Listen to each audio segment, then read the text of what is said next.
Hello and thanks for joining us on Africa Independent Television, AIT. Welcome to Democracy Today. I am Ijoma Osamo. Tonight we'll be looking at a fresh threat to food security, and that is coming from the aftermath of insecurity, kidnapping and attacks that we are recently experiencing in Nigeria. And then on Friday, unidentified gunmen kidnapped 317 students from Government Science Girls School, Jangebe, in Talata Marafa local government area of Zamfara State. And the next day, the report of the release of the student abducted in Kangara, Niger State, also broke. And these kidnappings have left governors of states in northern Nigeria to put their heads together. And what we hear now from different states in the north, we've heard from Katsina, Niger, Zamfara. We're also hearing that Kanu may be joining them. They are calling for the shutdown of all boarding schools and asking students to remain at home. As we are making effort to strengthen security around our schools, I have directed the immediate closure of all boarding secondary schools across the state today. While we remain appreciative of the effort by the federal government in the fight against banditry and other criminal activities in the state, I wish to appeal for more support toward combating this challenge, most especially with the new trend the challenge is assuming. What you said about community initiatives to promote peace. That's the idea. That is the issue. And since 2015, that's what I've been doing in Katsina State. Trying to go to the people where we have confidence, sit down with them, see what you can do, and then also try to implement faithfully. With some of us, with our experiences, we will probably be able to motivate a lot of people who now go down to the lowest level of our communities to now try and identify the causes of some of these problems that we may now compile and unveil and pass it to the proper authorities as our own contribution to help them improve the security and peace in this country. And this trend, no doubt, all have their attendant effect. And one major concern is that a large number of young Nigerians may not be educated. And there are questions. Is this the aim of the so much insecurity and kidnapping in most parts of Nigeria, especially the northern part? And this has continued in the last 1 decade of Nigerian lifespan. And the since security challenges became intensified, that's about 10 years ago. And the question now is it a war against education in northern Nigeria? And another trend that is rearing its ugly head these days is the alleged stoppage of trucks carrying agric products and foods to the southwest from Niger State and other states surrounding Niger State. We have seen the viral video of attempts to stop those trucks from traveling into Kwara State down to the southwest, and that video has gone viral. We may be taking that video on the grounds that we got a first-hand information from one of the driver who told us that it's actually happening. I was supposed to put the driver on air today, but we just observed that he lost a part of his voice, and it's not what we can allow to go on air. And the allegation is that the union is protesting against the killing of one of their own in the southwest, and have decided to reroute their products to neighboring West African countries. So let's just take a little into the viral video. I'll be back. After that, we'll go to other issues. Stay with us. From here now. Karajeba, the last village in Niger State, before you join the river Niger bridge. They are stopping any trucks that carry food stuff from north. They are stopping them. They are turning them back. They don't allow them to go beyond this place.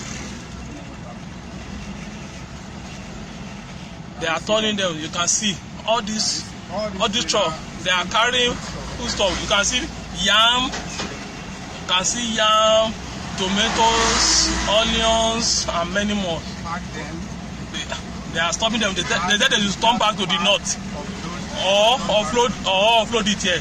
This is Karajeba, the last village, the last town in Niger State before you enter Kwara State, before you get to River Niger.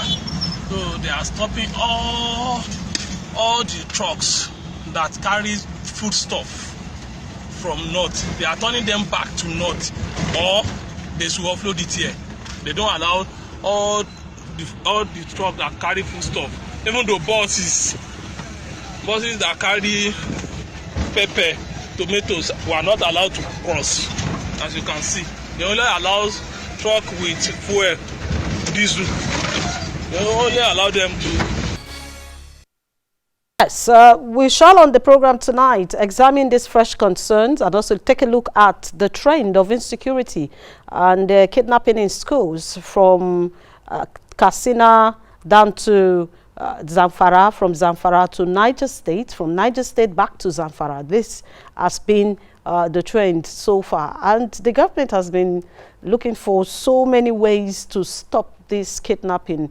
Thank God the information we received that the Kangara school boys were released, and you will get to hear from them.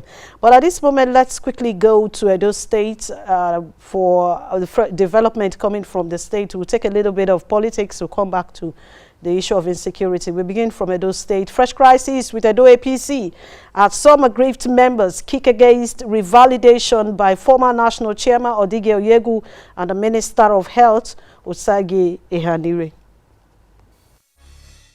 Those two persons you just mentioned, I don't see them as an APC member.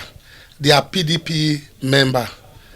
I don't see any reason they will come from Abuja to come and register in this ward. The reason is that they were members before. They betrayed the party. They were a member of APC. They now went and vote for PDP in the same ward. Today they are coming. They said they want to come and register. I think what I advise them to do is for them to come and declare officially that they are coming back to us because they have already left for PDP. John Odige Oyegu, who was the former national chairman, the problem that is rocking APC today in the state, he contributed 70%. He pretended to be inside APC and he was fighting APC. The unit around the GRA here. Then that the unit head has gone to Yekogba. It will be coming by 2-3. At about 12:1, I was surprised. They said that Oyegu and Hanire have registered. Particularly, where did Oyegu get the register from? The register was at Yekogba. I just brought the unit head now from Yekogba. Coming here now just to hear that Oyegu and Oyegu have been registered. He now went and registered in Unit 1. His name is in Unit 2. Ask him. Let him show his card, his voter's card very well, so that you will know what I'm talking about. Because I was not aware. So they called me already that he has already registered. So I don't know where he registered from, whether in Unit 1. You can see that this is Unit 2. This is the list of the Unit 2. So I was so surprised of him because Oyegu does not even know his unit head. If you see me, he don't know me. So I was so surprised of him registering in another list, Unit 1 list. So I don't know how come about that. All right, you just heard from Edo State in politics, and let's just quickly come back to our focus for tonight. We are looking at insecurity and a fresh threat to food security in Nigeria.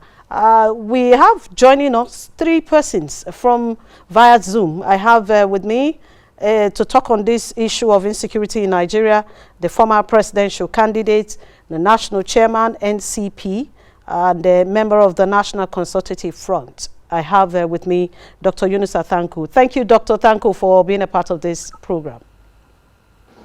So much for having me, Joma. Thank you very much. I appreciate you coming. Thank you.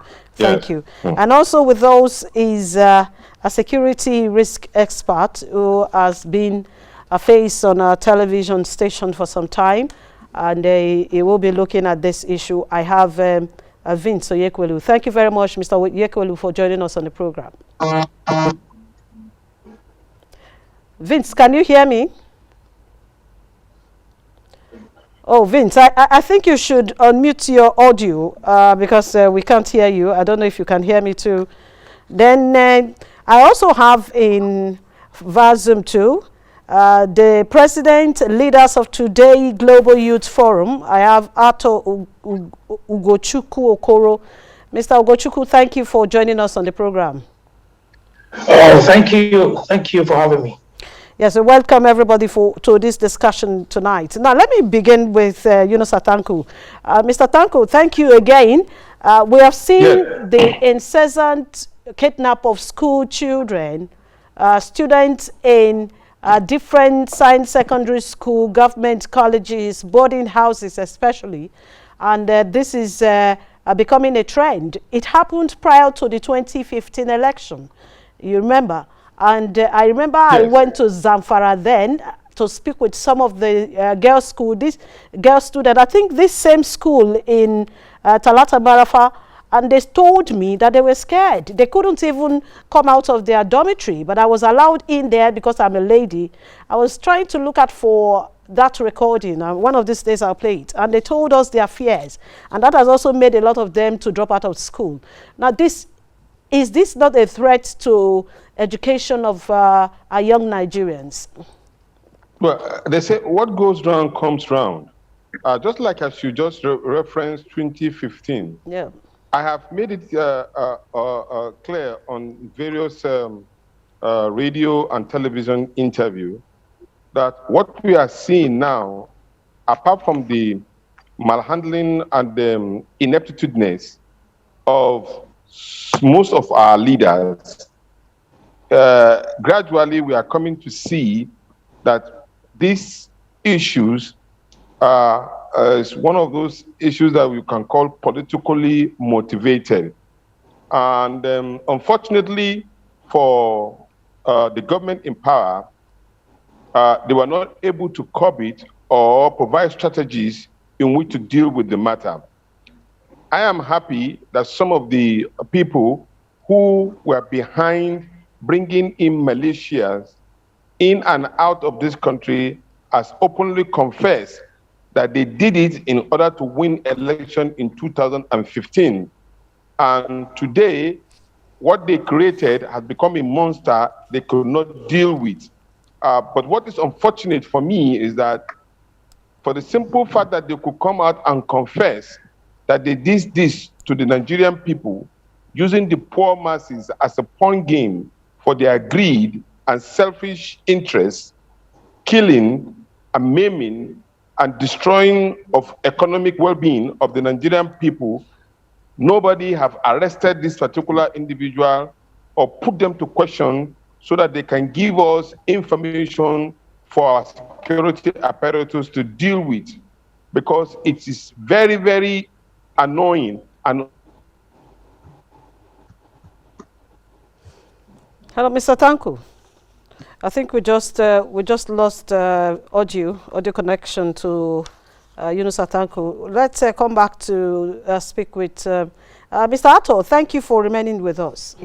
182 square miles of Nigerian I territorial. think Mr. Tanko is back. Mr. Tanko is back. Okay, Mr. Tanko, go ahead.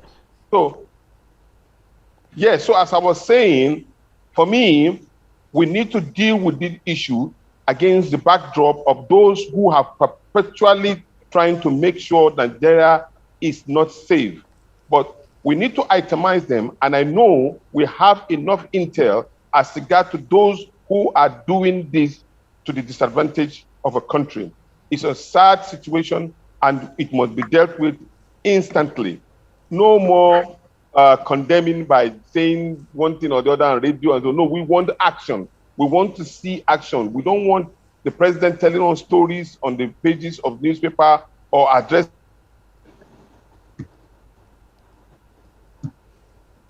All right. He was trying to say one or two things. Let's quickly leave. And all no. Okay. Mr. Tanko, we'll come back. We'll come back to you. Let's go to Ato. Thank you for remaining with us. Thank you. I'm sure you're concerned because it seems that a generation is about to be stopped from gaining education. Those that are leading us today, most of them got free education in the First, Second Republic. And today now, we see insecurity stopping our young ones, stopping a generation from gaining education, and that is a concern. Is that not a concern to you? Thank you so much. It is a very big concern to me and to the generality of Nigerian youth that we represent. We call ourselves leaders of Today Global Youth Forum, and it is very, very strategic what we call ourselves that name, because we know that what they are doing, it's detrimental to our future. We know that what is going on is very, very endemic to our future. We know that what they are doing, is trying to deprive us of the privileges and the rights that they enjoyed over times at their own time. First of all, they lied to us, as I always say, that we are leaders of tomorrow. We have come to tell them that we're not leaders of tomorrow. So they are trying to devise a means to make sure that they annihilate the Nigerian youth, to make sure that they deprive us of the opportunity to become what we are supposed to become. And it is the right time. I think it is high time, Mr. President, the Commander-in-Chief of the Armed Forces, President Muhammadu Buhari, should sit up and take responsibility. Instead of allowing this country to be run like a banana republic, like a no-man's land, like an animal farm, that anybody can wake up one morning, rush into the secondary school, kidnap students, and nobody will ask questions. You will come back and you ask for ransom, and the state government will pay, the federal government will pay. And even the Minister of Defense came out the other day saying that Nigeria should defend themselves. What does that mean? What kind of message are they trying to pass to us? That they have failed in their responsibility, they have failed in the leadership that they took up to do. So leaders of today, which every Nigerian youth of the age of 42 and down below fall within, we are not happy. We are not going to forgive them if they destroy this country for us, because they cannot enjoy the benefits. They cannot enjoy being Nigeria. Most of them went to school free of charge. Most of them, the government took care of their educations. So after all this, you want to burn out the ladder to which you climbed up to the top with. That is not good. And that is what we are all coming out to say. Everybody is very concerned. Every responsible Nigerian should be very, very concerned about what is going on. It calls for serious concern. Okay. Management, security risk management. I'm very sure you understand what is going on. And government has been trying to put one-on-one together. We have had to speak on this program many times where you said paying ransom to bandits is not the answer to our challenges. And today what we are faced with is daily occurrences of kidnapping of students. It saddens me because these are students and children of the less privileged. If I use the middle class, there are those who believe that we don't have middle class in Nigeria again. Either you are the bottom down or you are the topmost in this country. So these are children of the less privileged Nigerians, because the rich men, the ones who are rich in the country and the leaders, their children are outside the country. They are giving education to their kids outside the country. So what do you think at this moment should be done before we go to the fresh threat that may be facing us in the face at the moment? Thank you. First of all, you talked about fresh threats. That was your last statement. Right now, we have unknown threats. How do I come to that deduction we have unknown threats?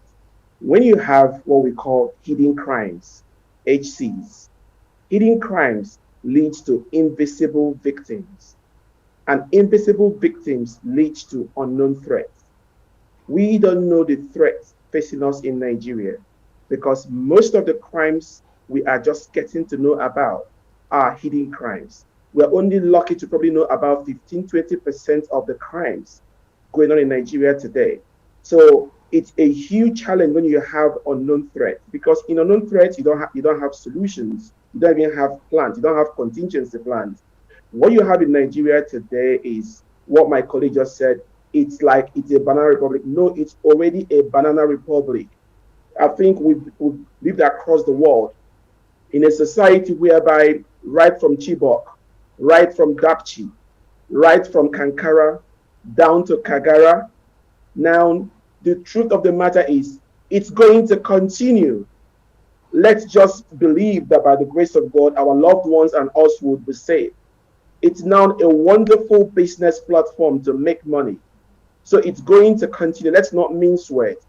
And let's remember, in Kagara, in Niger State, one of the students was shot dead during that operation by the bandits.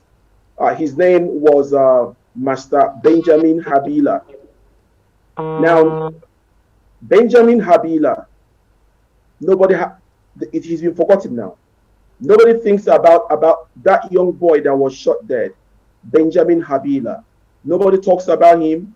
That's what I'm talking about. Hidden crimes, invisible victims, unsolved threats. Benjamin just died. We don't know if the government has reached out to his family. We don't know the circumstance of his death. The truth of the matter, we have so many invisible victims of crimes in Nigeria. And eventually, they will turn around to join the criminals. Because if the government has failed to reach out to victims of crime, their parents, just like Benjamin Habila, just like Leah Shuaibu, many other unknown invisible victims of crime in Nigeria, eventually out of anger, out of the search for revenge, for vengeance, they're going to say, you know what, since the government has failed me, I'm better off to join the bad guys. Let's dance the reggae. As I'm talking to you now, in many communities in Nigeria, a lot of people have gone into the issue of self-help because they've lost faith in the federal government. They've lost hope that their lives will be protected. When they call the people that are supposed to be in the corridors of power, they will tell you, go and solve your problem. I can tell you practically, even in my own community, we have bandits, our own sons and brothers, that sell our communal lands. They sell ancestral lands, and they're making hundreds of millions. The agencies of security are all being compromised. They will come into the community and they will go house to house. They'll bring out all those that fail to belong to the land banditry, and they'll break your head, chase you out. The government are doing nothing. So people are now resorting to self-help. If you bring thoughts, I'll bring my own thoughts. Let's go to dynamism. So IJ, the bottom line is, it's a banana republic. Let's not try to sweeten it. It's a banana republic. Nobody is talking. Lives are being lost every day. Even yesterday, lives were lost in Nigeria. And you see the law enforcement agencies are not responsive to issues, but they are selective when they want to jump up like kangaroos on heat. They are so selective to choose when to jump and pounce on Nigerians for speaking up. But the criminals, the ones that have colorful characters, are just allowed freely.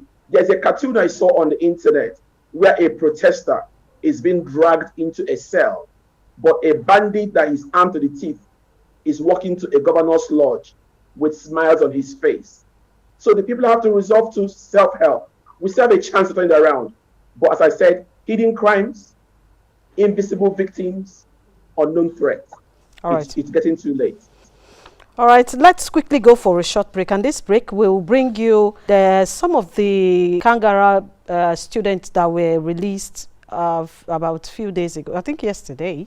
What they said, a lot of them made some statements. And if you listen to the sufferings and what they went through in the hands of the abductors, you begin to wonder and you say, God, please help us in this country. So let's listen to them, their parents, and government officials of Niger State. Stay with us. Because from the place they take us in GSC Kagara, Government Science College Kagara, we have just one day walking in the bush. without seeing water or road. We are just passing by the bush. We have 11 days in the bush. Every day walking. We just eat. We can eat just one time, drink one time. Okay. If you can see us when we came back, we really pity us. But we thank God, we thank the government and our fellows that pray for us. So many of us lost their properties. They steal our properties. Even me too, I'm cameraman, they steal my camera. Now, because I saw my son there, there is nothing inside my mind again now. So we are facing a lot of challenge with the securities because our state government cannot be able to employ police or civil defense. Only the federal government can be able to employ the police. When I was so intelligent and I knew he's very intelligent, so in that I didn't see him, I was happy. Why? Because a son to you that yes, he's in your mind and you couldn't see him again.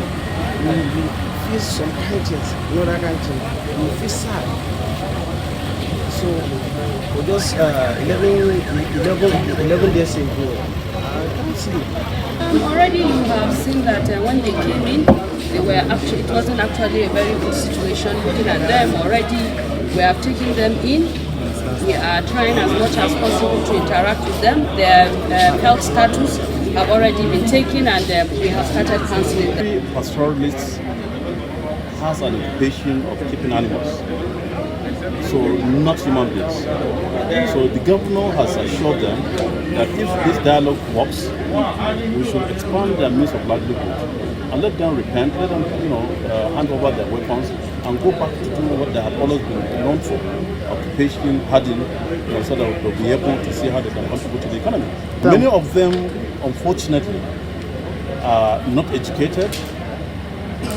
They are also not well informed about even their religion. All right, you just saw the reaction there. And there's one thing I picked from the statement from the boy, one of the released students, is that we trekked one day in the forest, no water, no food.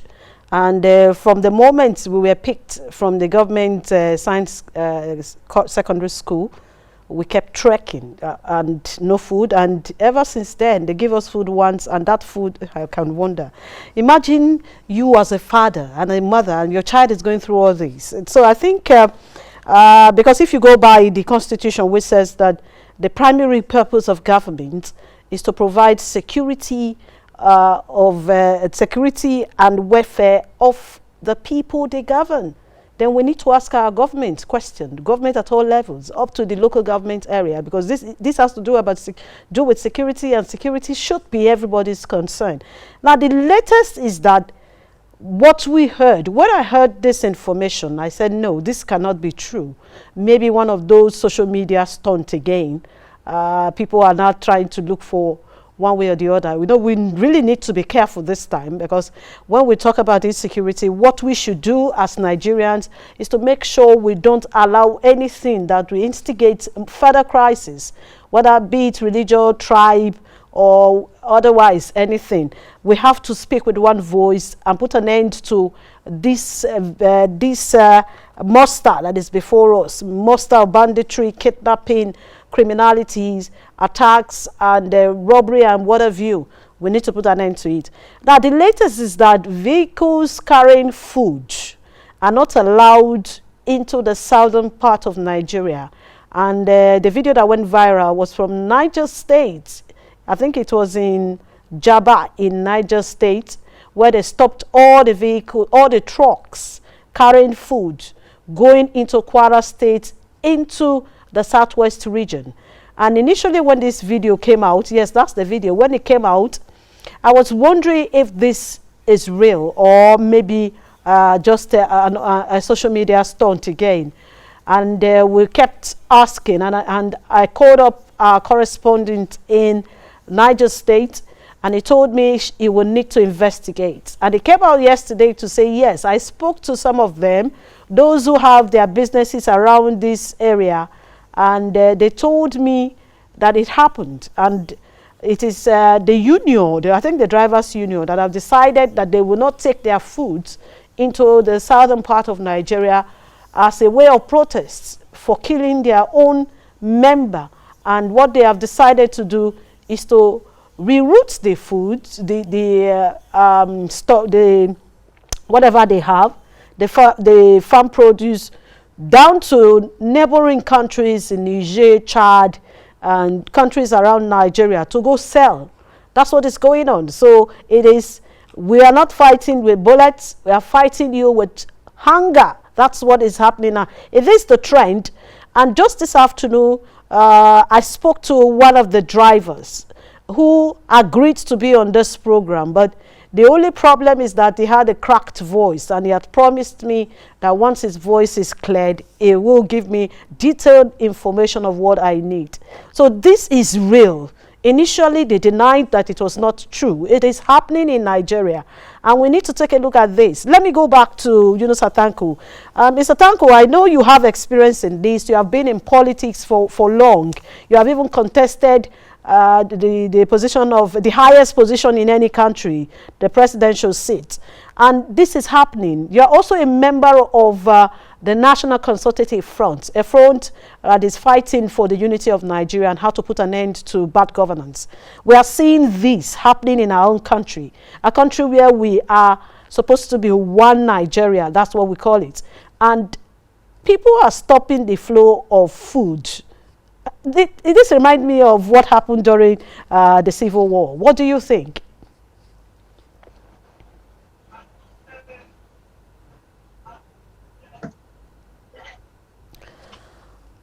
Sorry, Mr. Tanko, can you just please can you unmute your audio because we can't hear anything from you.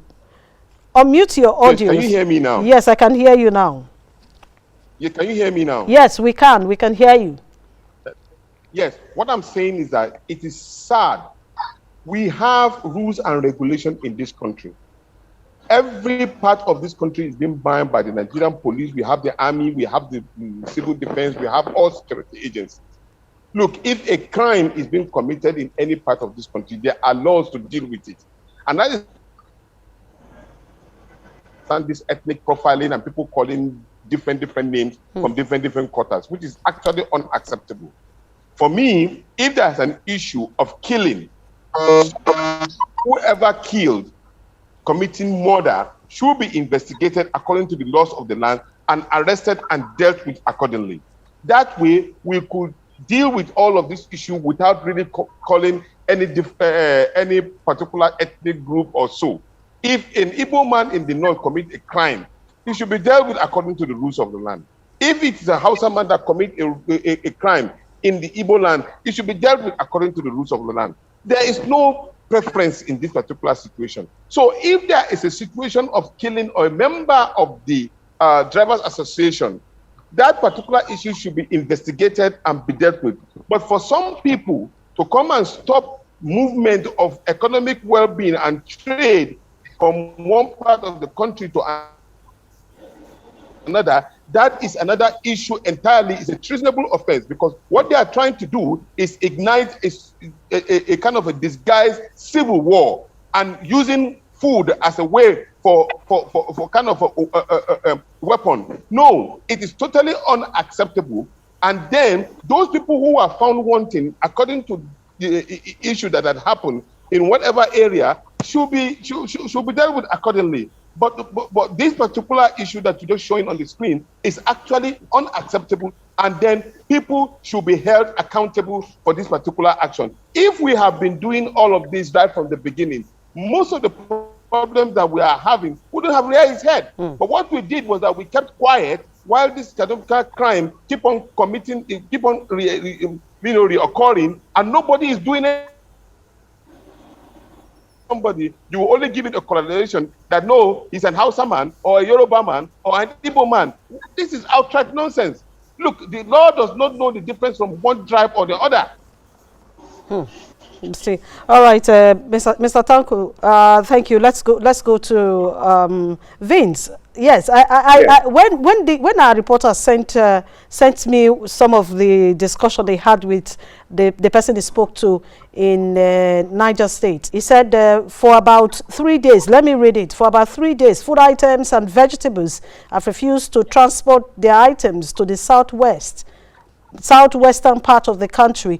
The heavy-duty vehicles have been held up in Jeba, which is a border town between Niger and Kwara State. In an interview with AIT correspondent, a native of Jeba town, Ibrahim Jeba, attributes the development by the transport union officials as a measure of making sure their union members do not transport foods and vegetables to southwestern part of the country. And the union said their members were recently attacked and their goods destroyed, forcing a lot of them to lose their means of livelihood. He said the effort by some merchants to buy off the item and transport them to southwest was not allowed by the union official. The union official have resolved to transport the goods to neighboring countries, especially in West African region. So that's the trend, and it's scary. It's scary, don't you think so? Honestly, it's not scary to a mind like mine. I love the way Nigeria happens. A lot of things are pulled out from the laboratory and thrown into our public lives to be tested. So I've learned to watch the drama in Nigeria with a smile and a smirk on my face. Why do I say this? First of all, let me start with the video you showed us about what happened in Kagara. IJ, I think we're going to have more time to discuss Kagara, and I'm going to puncture holes into this current drama called Kagara. I will puncture holes that will tell Nigerians that, you know what, we may be young, but we understand narratives when they try to respond. So I'll leave that for another day for us to discuss about the gap analysis I've built up around Kagara, the secrecy of data, the lack of presence of law agencies. Rather, once again, the state governor is taking the center stage again because there are gaps. So later we'll talk about the gap analysis about this Kagara kidnapping. Let's know if it's state sponsored or if it's actually a real kidnapping. Back to the issue of what's happening in Jeba. Jeba is actually traditionally a Yoruba community and a Nupe community. Once again, Jeba town is historically a Yoruba and a Nupe community. Now, what's going on in Jeba is purely about a trade union that has turned themselves once again to the Miyetti Allah's kind of trade union in Nigeria, whereby we allowed Miyetti Allah, a trade union, to become more like a political organization, a political party. With all due respect to them, once again, this new trade union is now playing semantics to turn to another political party that will decide the economic indices and that would decide social and political indices. Where is the federal government in this? How can a trade union block a federal government highway in Nigeria and make decisions on our federal highways? Where is the federal government? They pretend not to be aware. So when I say this is a laboratory tested drama being played out, but the good news to Nigerians is, please, let's not play the drum of the division right now. I've seen FFK talking about the issue of cut the oil from the south. No, let's not go there right now. Because if you understand the drama in Nigeria, you don't have to play that drum of punish the north, north punish the south, south punish the north. Let's come out of that place. The bottom line is, in the next 24 hours, we expect the federal government of Nigeria to open that road, that Jeba road, because no train union has the power to block any federal government road. If that is done in somewhere in Abia State or in Olo, we will know that who is going to be sent from the air to start firing ammunitions at those people. Let's not sound to be selective. That road ought to be opened in the next 24 hours. For those farmers that don't want to send their products to the south, see, we studied finance to a master's degree level. There is a reason in Africa, we say there's a reason the African drum beats. There's a reason the African stream flows the way it does. There's a reason the northern suppliers prefer to send their food products to the south. From some parts of the north to the south with trailers takes about 3 days, 4 days to get to the south. To cross that same food across our national borders to Cameroon or to Chad takes you about 6-7 hours. So there is a reason they prefer to take those goods to the south, because the south will buy in huge supplies, they will buy in large quantities, they will pay at the highest premium. So if you farmers want to take your foods outside of Nigeria, would they buy in bulk like the south? Would they pay you the premium price? Because if they don't, those foods are perishable. They may get damaged. And in economics, that's what we call the elasticity of supply, which is the responsiveness of a change in supply to the sensitivity in price. Okay. So basically, if you stop supplying, yes, prices may go up in the south, but for a short while, then the human capital will step in. What is the alternative to onions? There are alternatives to onions. What is the alternative to ginger and garlic? There are alternatives. And those food is sent to Cameroon. The same Southerners can cross our border and buy it from Cameroon and bring it back to South Nigeria. What you send to Niger or Chad, we can cross to Togo through Lomé and still go to Chad and buy the same product and bring it back to Lagos. But is that we don't know cost? We don't know become cost. What about the cost implication of that? That will increase the price. What we produce here in Nigeria, agricultural produce that we can go to our farms. We can have it, but we import them. In one hand, it's going to increase in the short while. But I talked about finding alternatives. In economics, we look at substitutes. What substitute can you look for onions, for garlic? And the human being will find a solution because they want to dare you. Since you don't want to supply this food to the south, they want to prove you wrong. They can find a substitute. And once they find that substitute, they may end up to be able to grow those substitutes in the south. And forever, you've killed that business of taking those onions and garlic to the south. And in conclusion, this can even give a kind of restructuring opportunity to some southern states, because it makes some southern states ask themselves, why do we have to rely in certain states of Nigeria to supply us with beans and onions and garlic? Can we look inward to see how we can grow these onions, find new mechanized way with technology to become self-reliant, all right, to grow this kind of agricultural products within our own sector? So okay. I think we should be very smart how we handle this, so we don't lose out as all right. people. So Ato, I'm sure you have something to say about the latest development, and this is a fresh concern, isn't it? IJ, it is a serious concern. Vince has said a whole lot of it, but I want to add that this is an orchestrated act by this group of individuals. It is not a coincidence. It is a pre-planned event. They have drafted it. They have written a map. They have written an agenda for it. And look at from this time to this time. Look at what we are going to bring out. It is like a script they are playing out. From this time to this time, look at what we're going to happen. When we do this, they are going to do this. And when they do this, we are going to stop the supply from so place to this time. So this is where the failure of leadership that we are talking about comes in.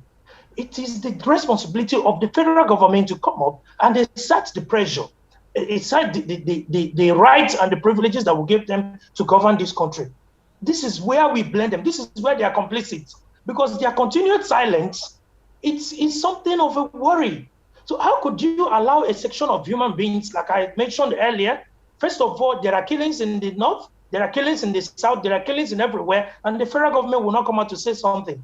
And then down here in the southeast, there are some group of people who think that, or who believe that we are no longer comfortable with these killings. I think it is high time we start protecting ourselves. We equip ourselves so that when they will finish over there and come to kill us, since the federal government is no longer ready to protect us, we protect ourselves. Then the next thing, you send your military over there, the jets are hovering all around here, shooting and killing people, and then with persons that are carrying the arms over there, you do nothing to them. So while that is going on, you're trying to starve the other persons from eating. So who will not come up to say that we're not in a civil war? So it's not just, it's like a kind of civil war, or you made reference to what happened during the Biafra Nigeria civil war. Yeah. This is a civil war, not just these guys.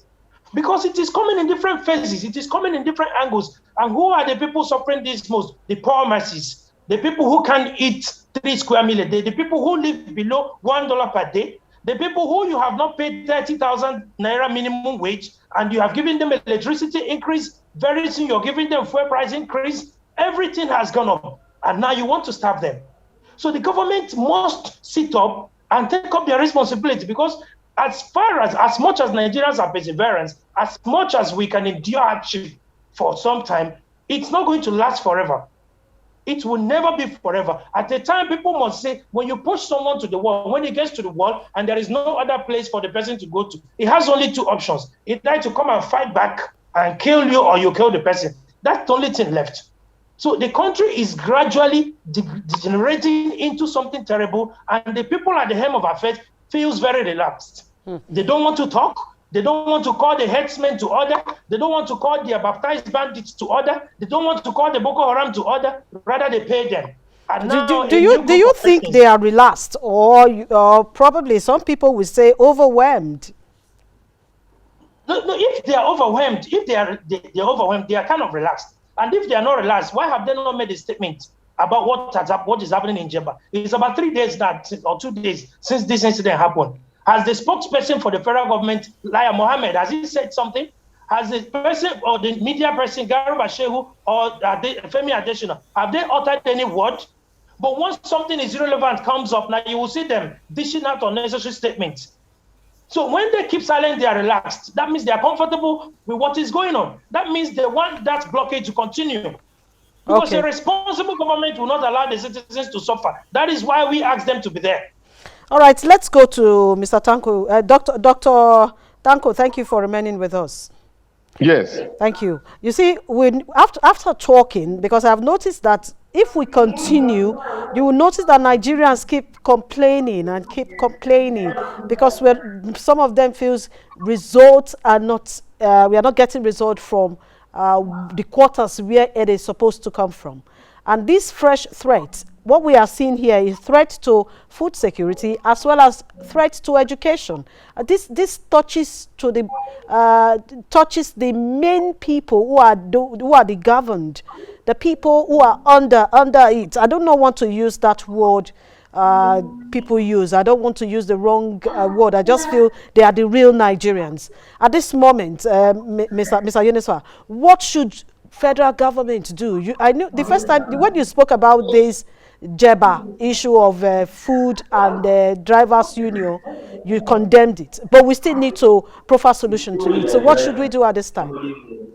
You see, it's not about condemning, just using the word condemn. No, people should be held accountable. That is how to show leadership.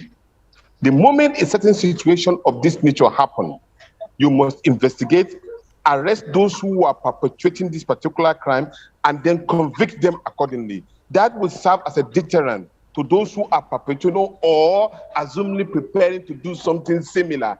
That is the way to take action. And that is when the people will now see that there's a trust within us and the government we voted for, and they are dealing with issues as they come up.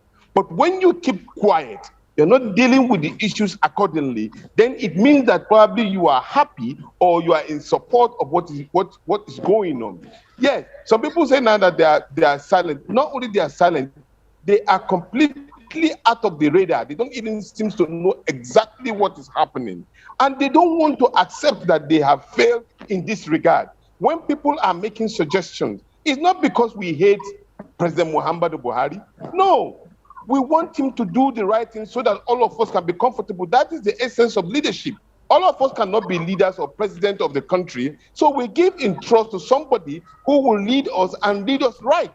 And so if things are going wrong, we will make those statements and make suggestions that we think the president can pick from so that he can make correction. Look, as a head, everything stops at the table of Mr. President, whether you like it or not. That is the simple fact. So if people are orchestrating ideas in trying to bring his government down, what has he done about it? I have said ab initio that lack of the ability of Mr. President, the lack of ability of Mr. President to carry almost every part of this country along in his governance was inimical to the success of his government. Because he has clearly annihilated some people, and people are not happy. And when they are not happy, they create a lot of problems. Take it or leave it. That is the situation we find ourselves. Okay, and until Mr. President and his group of leaders go back to the drawing board, look, Region A, you are important to this country. What have we done wrong that we need to correct? Tell us. We put it on board. B, C, D, everybody come on board. And that is the reason why when people are agitating for the restructuring of this country, they know exactly what they're saying, because all the institutions that we have broken down. They are not performing efficiently. Look, it's not because people hate Donald Trump that you see what is happening in the United States taking place. Probably after he has left office, they are still dealing with this matter, or probably to find him fault for causing the problem in Capitol Hill. No, what the institution is trying to do is to ensure that such a situation does not happen again, so that people who have the same tendency or ideas will have been dealt with and they will have been stopped. So we in Nigeria, we are not allowing even the institutions to perform their duty accordingly. All right. Because selfishness, greed, and personal interest has reigned supreme among our minds. And that is why when I hear the narrative being touted now as regard to cutting oil, no. And Mr. Vince made a statement now saying that, okay, fine, people can find alternative to survival. Exactly the same thing where you think that this particular oil or anything, people can also find solution to their own problem. It is not oil that makes you survive. There are countries that don't even live in oil. Exactly. Israel is one. They don't live on oil. They survive perfectly well. All right. The indices that make a government work is for you to have land and you have people. So, but the fact is that the narrative is not that. What we are trying to say is that if we found fault in anybody, irrespective of where you come from, Hausa, Yoruba, Igala, when you do any heinous crime, you must be dealt with according to the land, to the law of the land. That way, we will have dealt with all of these issues that are coming in. But we are self-centered as a people, irrespective of where we come from. You may be surprised to know that as a leader in a local government, the way you treat your own local government person who is not from your own area is different from the way you treat another person. That is Nigeria for you. All right, unfortunate. Dr. Tanko, our time is almost up. Let's just give our other two speakers opportunity to also tell us their parting word. Vince, what is your parting word at this moment? My parting word is, we need to start to treat this country like a child that needs our support to grow. We need to stop being divisive. It's become so obvious that the people in the corridors of power are divisive. If you cut food supply to the South, take this from me, the South will never starve. They will survive. If you cut oil to the North will never starve. They will survive. We all need each other. But the leaders need to stop being divisive. Let the people that own Jeba take charge and tell those trade unions, you are not in charge of Jeba. You are only a trade union. Take your trade unionism to some other part of Nigeria. Get off our streets. Let the army not be only seen showing their muscles in the Delta or in Orlo or in Imo or in Abia. Let the army go there and open those federal highways for food to move about. All right. Let's stop being divisive. Let's love this nation and support this nation. Okay. Thank you. All right. Ato. My parting word. Yes. The government has failed us. The leadership in this country presently has failed the Nigerian youth. They have failed the entire Nigerians. But it is not late to make amends. So there is still time for them to sit up, pick up their bits and pieces and say, okay, look at, we have gone wrong here, we are ready to make it right. If you look at it, every single policy that this government has put in place since they came to power has always been anti-people. If you check it, you just take your time, Google it. So they have always devised so many means of hurting Nigerians as if that we are not human, as if our lives don't matter. But as it is now, we have decided to endure them until the next 2 years or whatever that is remaining for them to go. So let them stop causing these small pains for us. And whatever they do to us, they should try and leave a legacy at least, so that by tomorrow we can make reference to them. We can make reference to their kids. Because if they go tomorrow, we will continue with their children. So let them handle this country as it should be.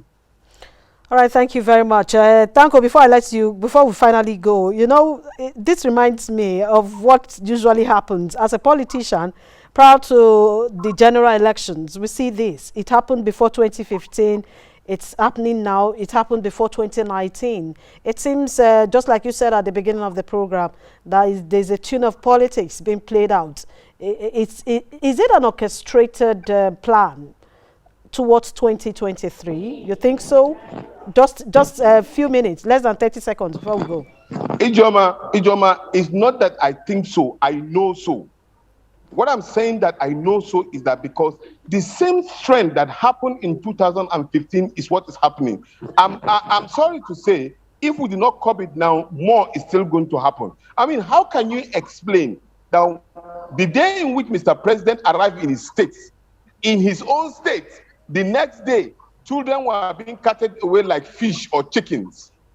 I mean, it's very clear for you to see. So what is paining me is that why are they using the Nigerian youth and children as a pawn game? It is treasonable against the country. It is totally unacceptable. And the Nigerian people should not be fooled. Should not be fooled. They should wake up from their slumber. These people are using it just to gain power. By the time they finish getting power, they'll come back to the same way again. So you now, as a people, try thinking about yourself. What is happening now? What is happening on the streets of Jaba? Is it affecting Mr. President in the villa? Or is it affecting anyone president in the... No, it is not. It is the poor people that is affecting. So think about yourself just the way they are thinking about themselves. Protect your interests by making sure that your brother in the south is your brother. All right, the brother in the north is your brother. And every Nigerian is a brother to every Nigerian. That way, you can be much better and you can make this country survive. All right, thank you very much. We've been speaking. Thank you. Thank you. Time. IJ, 10 seconds. Remember, we need to revisit this issue of Kagara. Let's puncture the holes. All right. Please. Okay, we'll do that. We'll do that. Thank you very much. We've been speaking with the former presidential candidate of the NCP and the national chairman NCP, who is also a top member of the National Consultative Front, Dr. Yunusa Tanko. Thank you very much for coming on the show. And thank you very much for having me. God bless Nigeria. God bless us too. The president leaders of Today Global Youth Forum, Ato Ugochukwu Okoro, thank you very much for joining us. Thank you. And Thank you. Finally, tonight we had our usual security expert, who is an expert in security risk management, Vincent Onyekolu. Thank you very much too for being a part of this program. Thanks for having me, IJ. Thank you. And thanks to everyone for staying with us till the end of the program. We'll be back tomorrow at 7 p.m. for another episode of the program Democracy Today. Remember to follow me on my handle at EG Osamo. Good night.